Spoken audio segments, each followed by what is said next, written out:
Namaste, everyone. It's a grand moment for me to see so many of you after many years. Of course, I do often see some of you at Kanha, but seeing you here is also a bit different.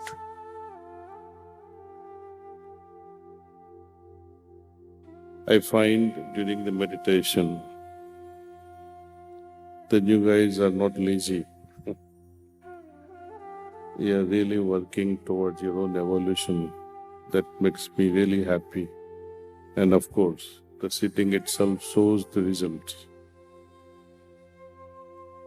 One evening I was spending time with Babuji in his house. He was not doing anything and I had nothing to do there too except be with him and enjoy every moment of his being with him. But what to speak? He was quiet, I was quiet. Just to disturb that silence, I picked up the paperweight that was on his table. That was a ship on his papers. बाबूजी, ये तो जहाज है. हाँ, ये जहाज है. That was our discussion. See. Then I say, इसके दरवाजे भी हैं. हाँ, दरवाजे भी हैं. Then I turned around and asked the question कि क्या इस दुनिया के भी brighter world में भी दरवाजे हैं? Prompt came the answer. He said, आप वहाँ आ जाइए. I'll open the door for you. And I wanted to ask questions further, but courtesy demanded not to cross him, because in one of his books, in Voice Real, and also in My Master, Chariji quotes Babuji that in his spiritual world there are no doors. So how come Babuji is saying, knock the door and I'll open it? In fact, there are no walls also to that kingdom. So if there are no walls and no doors, how will you find the house? Where is the address? And to make it more complicated, Babuji sends a message from the brighter world. He says the key to the secret garden is hidden, and this secret garden is inaccessible. What to make of it, say? The key is hidden in a secret garden that is not easily accessible. To top it all, Babuji says, loot me. It's like the open bank and you pick up as much as cash you want. See? And how are we going to pick up this spiritual wealth from a person who says, loot me, rob me, take whatever you want? These are all paradoxical and contradictory things. Easily available, but nobody to take it.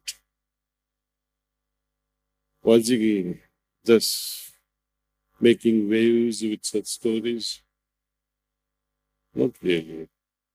As an Abhyasi of Sahaj Marg for many years, I have witnessed that the spiritual conditions are very easily gifted by the masters.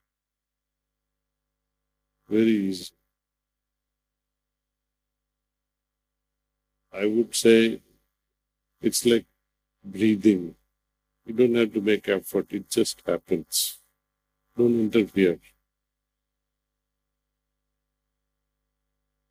Problem is holding on to that condition and take it further.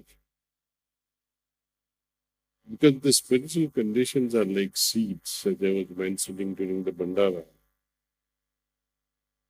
If the seeds are not looked after in the farm,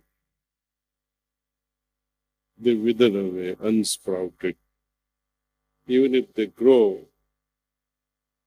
if the right environment is not provided, then too they will not flower, they will not mature into fruits. Our spiritual condition, though easily available from the great masters, the next step is missing for almost all of us,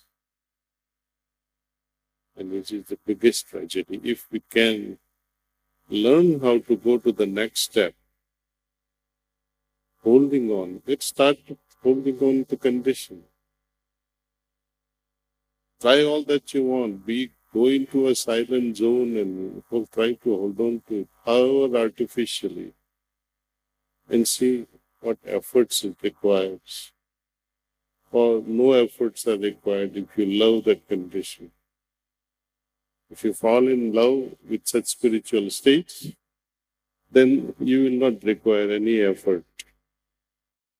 It will just glue on to you.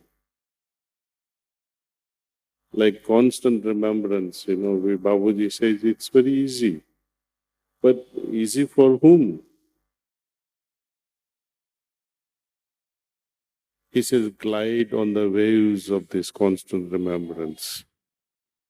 Instead of you carrying this state of remembrance, let the remembrance carry you. Most of us try to remember, and that becomes a burden. Allow the remembrance to carry you further. Allow the condition be imbibed in you because you are in love with that state.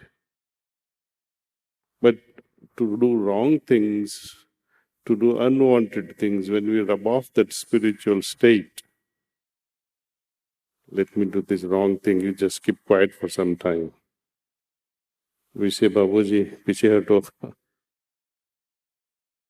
Then there are problems. The gift will wither away just like that. Our old baggage continues with us. And we teach wrong things to our children, which I notice in every center. Mothers and fathers, they make their children scream and shout, Daaji ko pranam karo.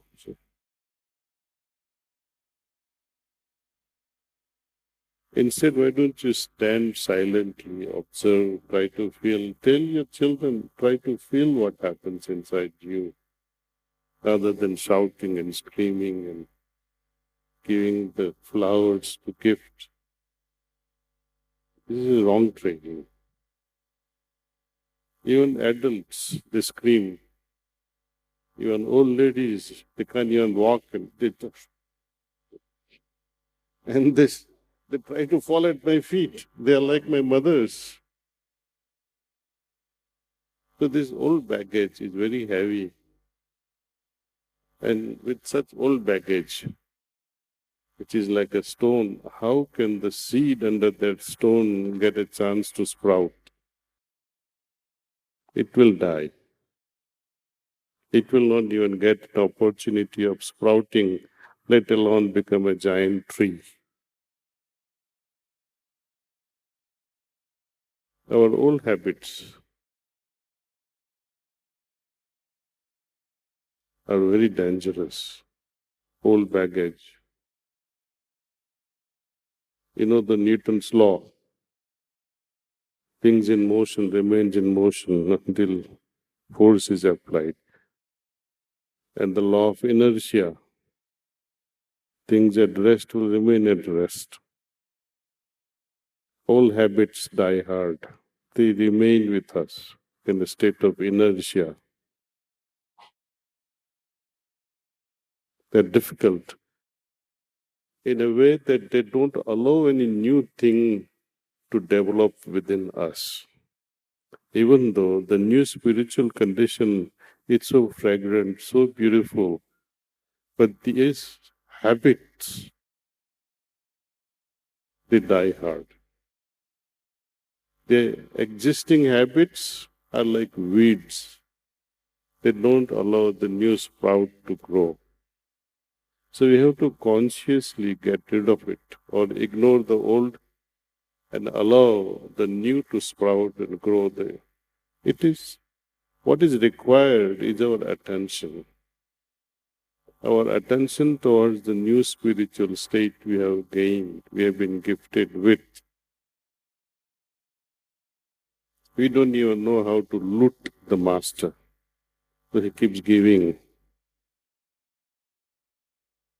And that also we cannot keep. We are happy with simple, it's like an elephant. You sprinkle water on an elephant, they become quiet. Temporarily also with that, we have that similar impact, cooling effect of water, cooling effect of transmission, cooling effect of new spiritual state. But what next? We have to become the condition. And when we become that condition will carry us until the new condition takes over. This is in brief the journey of a real Sahaj Margabhyasi. Please think over it, meditate over it. Thank you.